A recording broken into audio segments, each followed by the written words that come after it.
ওম গণেশায় নম গণেশায় নম গণেশায় নম বিষ্ণু ওম বিষ্ণু ওম বিষ্ণু বিষ্ণু প্রভু কিংবা চরণ খ্রিস্টানের সত্যি প্রভু নামে ছুটি করে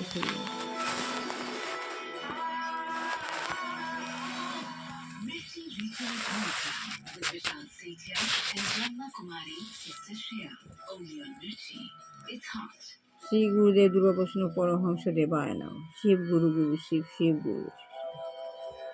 আমরা আত্মা শান্ত সন্তুষ্ট দুই প্রকৃতির মাঝখানে অবস্থিত সত্যযুগী দেবতা ছিলাম পেতায় দিয়ে ভানেছে দাপুরে নিচে নেমে এসেছে কৌদে ডিসচার্জ হয়ে যাচ্ছি সঙ্গম যুগে শ্রেষ্ঠ কর্মকর্মদের অ্যান্ড হয়ে ভেগ হয়ে স্নেক হয়ে বাদ হয়ে মাংস করে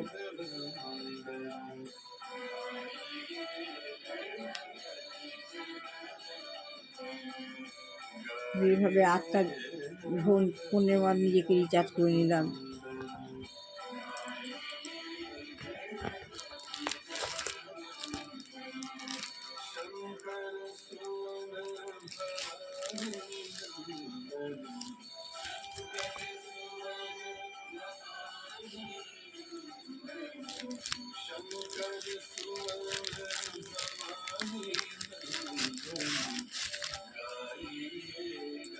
ওম মা সরস্বতী নমঃ।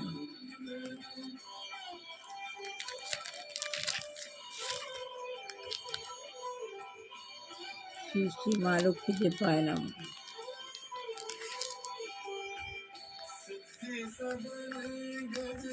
গীতাই গুরু গুরুই গীতা।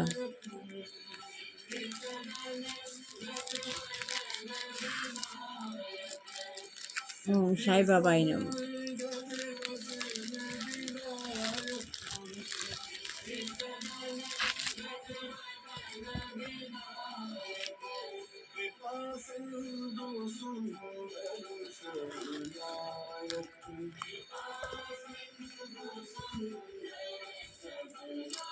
আত্মজ্ঞান লাভের পন্থা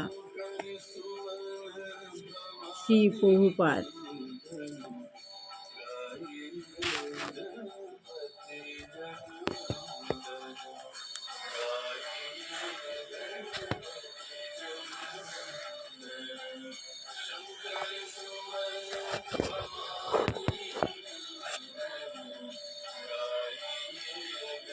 তাহলে তুমি হত্যা করবে না, তুমি খুন করবে না, এ কথা বলা হচ্ছে। এই চ্যাপ্টারটাই পড়বো আজকে। 1973 সালে জুলাই মাসে প্যারিসে সন্নিকটে একটি খ্রিস্টান মঠে শ্রী প্রভুপাদের সঙ্গে কার্ডিনাল জিন কথোপকথন হয়। বাইবেলে বলা হয়নি তুমি মানুষ খুন করবে না, বাইবেলে বলা হয় তুমি মানুষ খুন করবে না, যেখানে স্পষ্টভাবে বলা হয়েছে তুমি কাউকে হত্যা করবে না।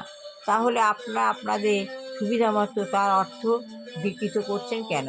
তাহলে আমাদের ভগবানের থেকে উদ্দেশ্যে বলা হচ্ছে যে আপনারা কখনো কাউকে হত্যা করবেন না। যীশু খ্রিস্টকে বলা হয়েছে তুমি কাউকে হত্যা করবে না, তাহলে খ্রিস্টানরা পশু হত্যা করছে কেন? ক্যানেল বলছেন খ্রিস্টান ধর্মে অবশ্যই হত্যা নিষিদ্ধ, তবে আমরা বিশ্বাস করি যে মনুষ্য জীবন পশু জীবনের মধ্যে পার্থক্য রয়েছে। মানুষের জীবন পবিত্র, কেননা ভগবানের প্রতিকৃতি অনুসারে মানুষকে তৈরি করা হয়েছে, তাই কোনো মানুষকে হত্যা করা নিষিদ্ধ। আর এইটুখানি বললাম। ভালো লাগলে লাইক শেয়ার কমেন্ট অবশ্যই করবেন। সবাই ভালো হোক, কল্যাণ হোক, দুষ্টু বাচ্চা ভালো করে মানুষের মতো মানুষ হোক, বিবাহ রয়েছেন বিবাহ হোক, চাকরি রয়েছে চাকরি হোক, যে গিয়ে বিবাহ গৃহিণী রয়েছেন পরিবেশকে কলুষিত করছে, ভগবান যেন তাকে চেতনা দ্বারায় সরিয়ে নিই। যে গৃহে রোগাগ্রস্ত বৃদ্ধ বৃদ্ধা যোগ নিমিত হয়েছেন, ভগবান যেন তাদের মুক্তি দেয়। আর যার গৃহে আসন্ন বিবাহ যেন তা ভালো মতো সাকসেসফুল হয়, এই বলে আমি আর শেষ করলাম। ও শালা।